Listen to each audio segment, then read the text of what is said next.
తిరుపతి వెళ్ళి దర్శనం బాగా అవ్వలేదని బాధపడుతున్నారా? అయితే ఈ వీడియో మీకోసమే.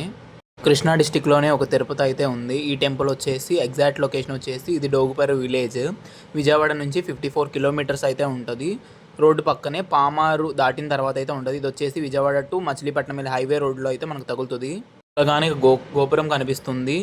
తిరుపతి స్టైల్ ఆర్కిటెక్చర్ చూస్తేనే అర్థమవుతుంది ఇది నార్మల్ టెంపుల్ కాదు అని.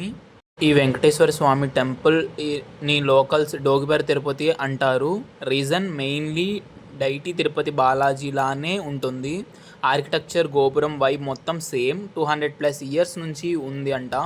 తిరుపతి వెళ్ళలేకపోయిన వాళ్ళకి ఇది ఒక ఆల్టర్నేటివ్గా ఫేమస్ అయ్యింది. క్రౌడ్ చాలా తక్కువ, పీస్ఫుల్గా దర్శనం చేసుకోవచ్చు. క్యూ లేదు, విఐపి దర్శనం లేదు. స్వామిని దగ్గర నుంచి చూడవచ్చు. ఎంతసేపు కావాలంటే అంతసేపు. ప్రసాదం కూడా సింపుల్గా ఇస్తారు. Village atmosphere plus divine vibe combo చాలా బాగుంటుంది. విజయవాడ నుంచి డోగుపర్రుకి బస్సెస్ కూడా అవైలబుల్గా ఉంది. మార్నింగ్ టైం అయితే బెస్ట్. వచ్చేసి అన్నదానం కూడా జరుగుతుంది 11 నుండి. ఎర్లీ మార్నింగ్ వెళితే లైటింగ్ ప్లస్ క్రౌడ్ రెండు పర్ఫెక్ట్గా ఉంటాయి. రిటర్న్ టెంపుల్స్ నచ్చితే సబ్స్క్రైబ్ చేయి, ఫాలో చేయి మన అకౌంట్ని. నెక్స్ట్ ఏ టెంపుల్ చూపించమంటారో కామెంట్ చేసేయండి. ఓకే, సైనింగ్ ఆఫ్, బాబాయ్. మళ్ళీ నెక్స్ట్ వీడియోకి వస్తుంది. ఏమన్నా డౌట్స్ ఉంటే కామెంట్ బాక్స్లో అడగండి. ఓకే, బాబాయ్. మళ్ళీ నెక్స్ట్ వీడియోకి వస్తుందాం.